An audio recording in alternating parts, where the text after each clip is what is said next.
사람은 환경의 영향을 가장 많이 받는 존재 중에 하나입니다.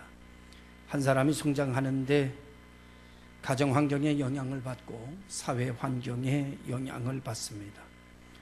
이 말을 다른 말로 표현하면 새로운 환경을 통해서 사람은 새로운 기회를 가지게 된다는 말입니다. 여기서 주어진 환경을 우리가 어떻게 받아들이고 생각하느냐에 따라 새로운 기회를 얻어 복을 받는 새로운 세계를 경험하는 출발이 되기도 하고, 어떻게 보느냐에 따라서 절망과 좌절과 무너짐의 기회가 되기도 한다고 볼 수 있습니다. 사람은 사람의 삶을 반복적인 삶이라고 생각하지만 조금만 더 생각하면 인생은 돌고 도는 게 아니라 시작이 있으면 과정이 있고, 과정이 있으면 결과가 있고, 결과가 있으면 심판에 이르게 되는 것이 성경적, 시대적, 역사적 기준, 가치관입니다. 일반 유교적인 또는 혹은 불교적인 어떤 가치관에서는 역사는 돌고 도는 겁니다.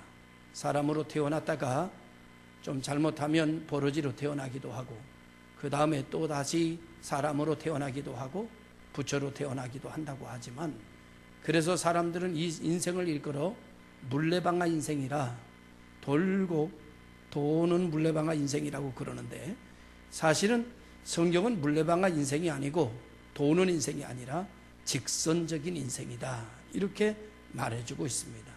그래서 영원한 세계로 들어가는 인생을 성경은 이야기하고 있다고 한다면, 오늘 우리가 살아가는 오늘의 인생은 지난주의 반복의 오늘 하루가 아니라 오늘은 또한 새로운 주일이 되어진 것이고, 날마다 새로운 환경을 맞이하는 것이고, 그래서 사람의 삶은 새로운 환경에 날마다 주어지기 때문에 삶이 때로는 어찌 보면 힘들고 벅차게 다가오는 것이 사실입니다.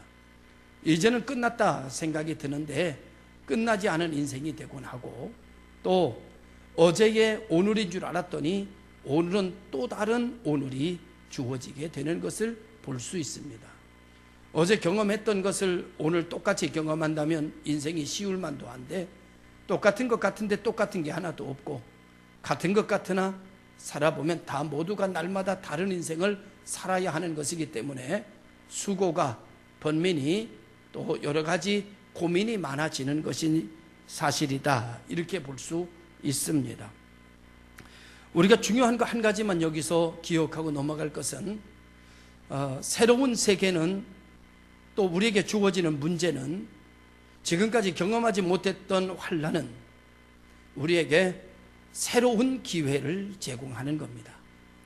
새로 이 일을 통해서 우리는 그동안 경험하지 못했던 것을 경험하게 될 것이고, 깨닫지 못한 것을 깨닫게 될 것이고, 이 일을 통해서 찾지 못했던 것을 찾게 되는 대로 나아갈 것이 분명합니다. 그러므로 우리들의 삶은 날마다 새로운 도전을 안겨줄 뿐만 아니라 새로운 기회를 가져다 주는 것입니다. 지금 나에게 알지 못하던 환난이, 질병이 내게 왔다 할지라도 그것은 저주가 아니라 그것은 새로운 기회라는 사실을 우리들이 믿고 나아갈 때 희망이 있습니다. 우리가 도전할 수 있습니다.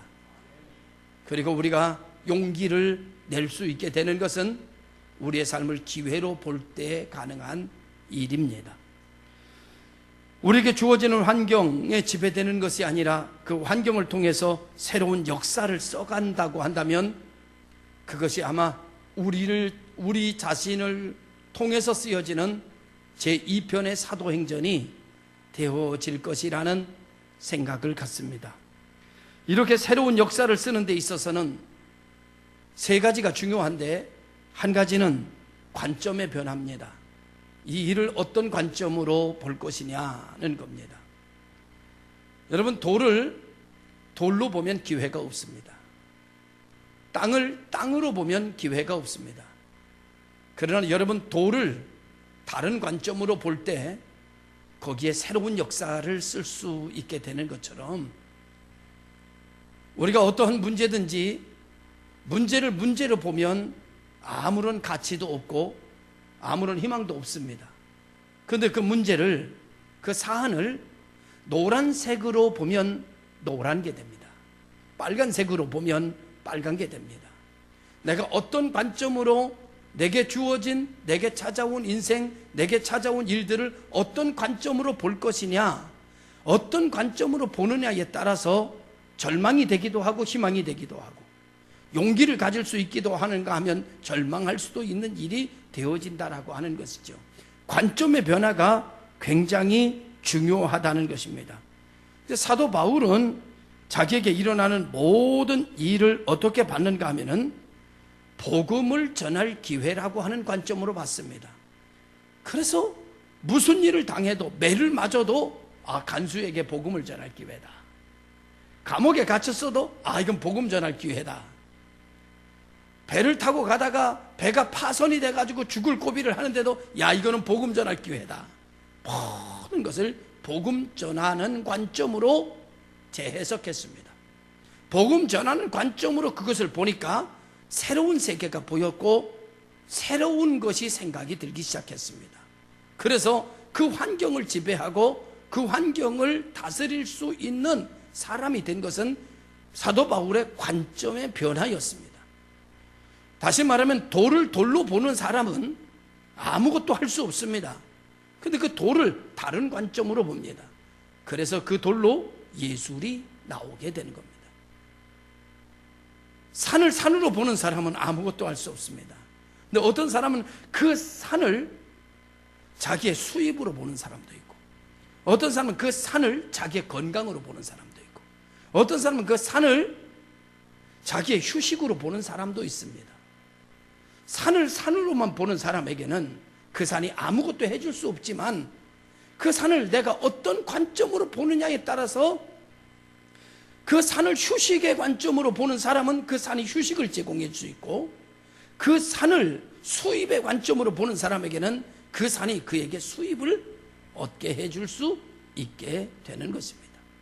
중요한 것은 오늘도 하나님은 우리에게 새로운 날을 주셨고 새로운 환경 속에 들어가게 하셨습니다. 그것은 새로운 세계를 열어갈 수 있는, 새로운 역사를 쓸 수 있는, 지금까지 경험하지 못했던 새 일을 경험하게 하시는 하나님의 기회인 것을 믿고, 내게 주어지는 모든 일을 이건 기회다, 이렇게 전제하에 문제든 질병이든 가난이든 어떤 것이든지 기회다, 이렇게 생각을 하고 그 관점으로 바라보기를 시작하면 축복이 보이고 능력이 보이고 거기에 하나님의 은총이 보이는 역사가 일어나게 될 줄로 믿습니다. 기회라고 생각하고 보면 그 문제가 내게 기회를 제공해 준다는 겁니다. 기회라고 생각하고 내 질병을 보면 그 질병이 내게 기회를 제공해 준다는 겁니다. 그러므로 모든 것이 합력해서 선을 이루는 역사를 만들어 가는 것이 그리스도인의 인생사 여정입니다. 오늘 우리 모든 성도들이 그러한 관점, 기회라고 하는 관점으로 이 세상을 살아야 한다는 사실을 잊지 마시기를 주님의 이름으로 축원합니다. 두 번째로는 어떤 것이 필요한가 하면은, 내게 주어진 이 삶의 문제는 몽땅 내가 감당할 수 있으면 참 좋겠는데 내 힘으로는 감당할 수 없는 일들이 참 많습니다. 그럼 이 감당할 수 있는 이 문제를 가지고 두 번째는 어디로 갈 것인가입니다. 이걸 가지고 어디로 갈 것인가? 은행으로 갈 것인가? 이 문제를 가지고 법원으로 갈 것인가? 이 문제를 가지고 어디로 갈 것인가? 사도 바울을 예를 들어서 보면, 사도 바울은 억울한 일을 당하였을 때, 감옥에 갇혔을 때, 매를 맞았을 때, 알지 못하는 새로운 환경 속에 들어갔을 때, 비판을 받았을 때, 여러 가지의 자기 힘으로 감당할 수 없는 입장에 어찌 보면 함정에 빠졌을 때 그는 어디로 갔는가 하면 하나님께로 갔습니다. 하나님께로 갔습니다. 오늘 우리는 하나님께로 가야 됩니다. 문제는 다 다르고 환경은 다 다르고 자기의 관점은 다 달라도 여러분, 우리가 누구에게로 가져가야 되는가 하면 하나님께로 가져가야 됩니다. 사도 바울은 그런 일을 당할 때마다 감옥에 갇혀서 착고에 채였을 때도, 억울한 일을 당했을 때도 그는 누구의 이름을 불렀느냐? 하나님의 이름을 불렀습니다. 오늘 그리스도인들은 문제는 다 달라도 불러야 될 이름은 딱 한 분입니다. 그분이 바로 하나님입니다. 여러분이 겪는 조건은 다 달라도 여러분이 불러야 될 이름은 딱 한 분입니다. 그분이 바로 하나님입니다. 하나님을 부르면 거기에는 구원이 있습니다. 하나님을 부르면 거기는 응답이 있습니다. 그 응답과 구원을 가지고 우리가 살아갈 때에 하나님의 나라가 우리를 통해서 더욱더 확장되어지고 펼쳐지는 세계를 경험하게 될 줄로 믿습니다. 사람에게 겪는 문제는 각자 다양합니다. 여러 가지입니다. 한 번도 경험해 보지 못한 일들입니다. 그런데 이 모든 각자 다양한 셀 수도 없는 무한대의 문제, 무한대의 사건, 무한대의 이슈에 관한 답을 하나님은 가지고 계십니다. 그러므로 주의 이름을 부르라. 그리하면 너와 네 집이 구원을 받는다. 이렇게 성경은 우리에게 말씀해 주고 있습니다. 자, 내가 가지고 있는 이 문제를 가지고, 내가 가지고 있는 이 새로운 환경을 가지고 누구 이름을 부를 것이냐? 하나님의 이름을 잃어버리면 안 됩니다. 자식이 불러야 할 이름은 아빠 이름밖에 없습니다. 아빠. 그러면요, 그 아빠는 죽을 둥 살 둥 모르고 옵니다. 여러분, 다 아빠시지요? 아빠는 자기 자식을 책임집니다. 자식에게 못 줄 게 하나도 없습니다. 자식이 달라고 하면, 예를 들어 이런 거예요. 간 이식 수술한다, 신장 이식 수술한다. 그러면 자식은 아버지한테 신장을 줘야 되나 생각을 합니다. 아버지는 생각하지 않습니다. 당연히 줍니다. 당연히 주지 않는다면 친아버지 아닙니다. 당연히 줍니다. 생각할 필요 없습니다. 내 신장을 가지고 자식이 살 수 있다면 당연히 줍니다. 신장이 2개니까 하나 주는 거 아닙니다. 하나만 있어도 줍니다. 그렇잖아요. 이게 부모예요. 부모. 자식은 불러야 될 이름이 딱 하나입니다. 편안하고 좋을 때는요, 친구 이름도 부르고 뭐 다 부르지만요, 위급할 때 불러야 될 이름은 아버지입니다. 아버지.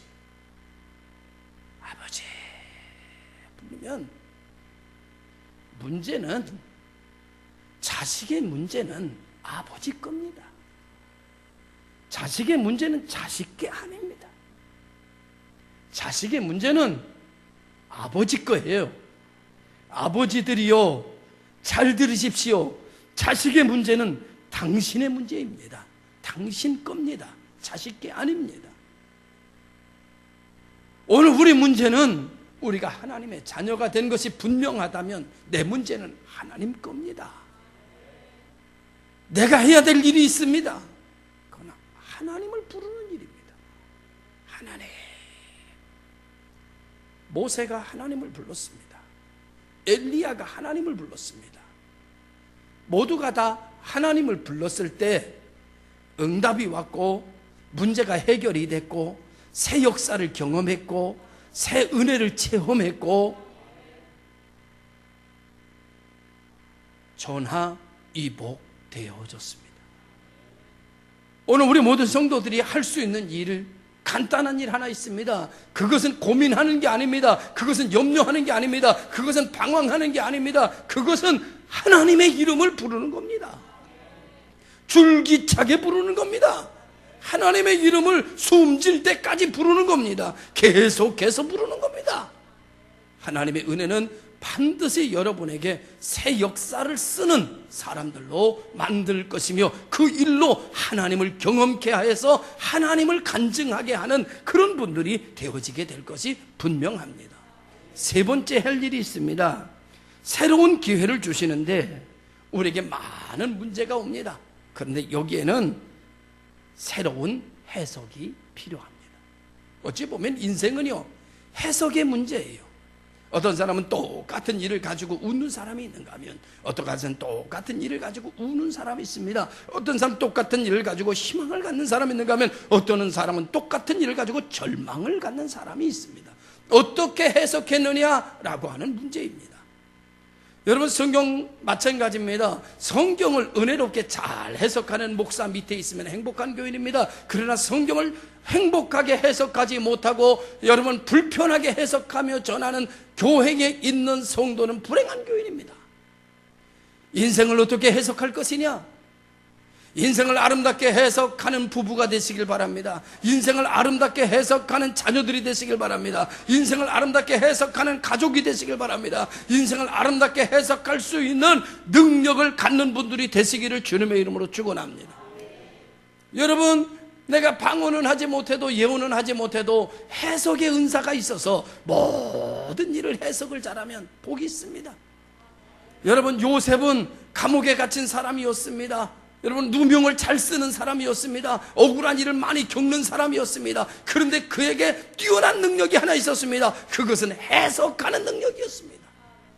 그 해석하는 능력으로 여러분 바로에게 희망을 불어넣습니다. 애굽 전체 나라가 사는 축복을 누리게 되는 역사가 일어나게 됩니다. 해석을 어떻게 하느냐입니다. 여러분의 해석이 어떻게 하느냐가 중요합니다. 애굽이라고 하는 나라에 여러분 풍년이 드는 것도 사실이고 흉년이 드는 것도 사실입니다. 이 두 가지는 사실입니다. 자, 어떻게 해석하고 어떻게 준비할 거냐가 달려있는 것입니다. 오늘 여러분에게 주어진 어떤 일들을 어떻게 해석하느냐에 따라서 당신의 인생의 질이 바뀌어질 수밖에 없다는 것을 기억하는 여러분 되시기를 바랍니다. 어떤 기준으로 해석할 것이냐? 사도 바울은 자기에게 주어지는 모든 환경을 복음을 전한다, 복음 전할 기회다라고, 복음 전하는 일에 유익하다, 내가 지금 매를 맞은 것도 복음 전하는 일에 유익하다, 지금 내가 감옥에 갇힌 것도 복음 전하는 일에 유익하다, 이렇게 복음 전하는 일에 유익하다는 쪽으로 해석했습니다. 그러니 감옥에 갇혀 있는데도 행복한 거예요. 웃을 수 있는 겁니다. 그리고 복음 전하는 일에 이용합니다. 좋은 기회로 삼아 하나님께 영광을 돌리는 역사가 일어나게 됐습니다. 자, 설교를 마치려고 합니다. 여러분, 공장이 있으면 공장은 어떻게 돌아가는가 하면, 공장은 자재가 있습니다. 재료가 있습니다. 재료가 있으면 이 재료를 그냥 쓰는 게 아니라 이 재료를 어떤 목적하에 가공이 됩니다. 그 가공을 시키는 것이 공장입니다. 가공을 합니다. 가공을 하면 이 자재가 새로운 물품으로 만들어집니다. 그러면 생산되어지는 것은 자재하고는 전혀 다른 목적인 물품으로 제작이 돼서 나옵니다. 이 물품이 만들어지기 위해서는 이 자재가 반드시 공장에서의 그 어떤 그 공장이 가동돼야 되고, 그 공장에서 반드시 이 새로운 옷을 입어야 됩니다. 여러분, 그래야 제품이 됩니다. 근데 만약에 이 자재를 가지고 이 공장 가동을 시키는데 이런 자재를 가지고 넣었더니 A라고 하는 상품이 만들어졌습니다. 또 좀 다른 자재를 가지고 넣었더니 B라는 상품이 만들어집니다. 만들 때마다 다른 게 나옵니다. 그러면 여러분, 그 공장은 망합니다. 만들 때마다 다르게 나오면 망합니다. 여러분, 그 공장에 들어오면, 그 자재에 필요한 자재가 들어오면 어떤 자재를 넣어도 물품은 똑같이 나와야 돼요. 똑같이 나와야 돼요. 그래야 팔 수 있습니다. 그래야 그 공장이 명품 공장이 되는 겁니다. 여러분, 우리가 보면 여자들이 핸드백을 좋아합니다. 명품 핸드백을 좋아해요. 근데 명품 핸드백이라는 건 뭐냐면 100년 전의 바느질과 100년 후의 바느질이 똑같습니다. 참 신기하죠. 명품이 아닌 시장표는 어떻게 되는가 하면요, 바느질이 물품이 어떤 거냐에 따라서 바느질 할 때마다 바느질이 다릅니다. 그러니 명품이 될 수가 없는 거죠. 여러분, 시대가 바뀌어도 나오는 품질은 똑같아야 명품. 자, 이제 이 말씀을 가지고 결론을 내려고 합니다. 우리가 겪는 삶은 너무나 다양합니다. 똑같은 삶이 하나도 없습니다. 그런데 이러한 다양한 삶을 가지고 같은 관점으로 보고 같은 이름을 부르고 같은 해석을 적용해서 나오는 것은 똑같은 하나님께 영광입니다. 나오는 것은 10년 전에 내가 암 가지고 몸부림치면서 만들어진 결과도 하나님께 영광이고, 지금 물질의 문제 가지고 씨름했다가 나온 결과도 하나님께 영광입니다. 그래야 그리스도입니다. 그래야 그리스도입니다. 감기 걸렸을 때 나온 결과가 다르고, 부도 났을 때 나오는 결과가 다르고, 애 시집 보낼 때 결과가 다르고, 남편이 세상 뜨면 결과가 다르고, 여러분 이사 가면 결과가 다르고, 이거는 진리가 아닙니다. 진리는 변함이 없어요. 오늘 우리 복 있는 교회가 이번 추석 긴 연휴를 맞습니다. 이 추석의 긴 연휴 동안 잠을 자든 송편을 빚든 고기를 먹든 나온 결과는 하나님께 영광이어야 됩니다. 누구를 만났든 동창을 만났든, 야 오랜만에 야 고향에 갔더니 동창 만났다, 야 너 한잔 해라, 야 이거 뭐 이거 괜찮다, 한 잔만 해라, 야 보니까 어느 장로도 먹더라, 야 그러면서 안 됩니다. 먹어도 하나님의 영광을 위해 먹으십시오. 모든 일은 다 다양합니다. 그러나 이 모든 인생이 나라고 하는 영적 공장 속에 들어왔다가 기도하고 주의 이름 부르고 몸부림치고 그냥 금식하고 주여 주여 하고 나온 것은 제품이 똑같아야 됩니다. 할렐루야. 제품이 똑같아요. 하나님께 영광이라고 하는 것으로, 하나님은 역시 살아계시다는 고백으로 아멘으로 만들어져야 됩니다. 어떠한 인생 가운데서도 결론은 아멘입니다. 오늘 우리 모든 성도들에게 주어진 새로운 기회의 결과는 아멘이어야 된다는 것. 그 아멘을 만들어내는 공장은 바로 나라고 하는 것. 이 공장에서 기도하고 주의 이름 부르고 씨름하고 철야하고 눈물 짓고 무릎 꿇고 환두뼈가 위골되고 그러면서 만들어지는 것인데, 공장 가동이 돼서 만들어지는데 나온 것은 아멘입니다. 우리 모든 성도들이 이 연휴 기간에 아멘을 만들어내는 분들이 되시기를 주의 이름으로 축원합니다. 기도하겠습니다. 거룩하신 아버지 하나님, 감사합니다. 어떠한 일을 만나도 모든 것이 합력하여 선을 이루신다는 결론을 우리는 가지고 있습니다. 내게 주어지는 수많은 새로운 일들이 내게는 기회가 되고 결과는 아멘이 되게 하여 주옵소서. 예수님의 이름으로 기도드리옵나이다. 아멘.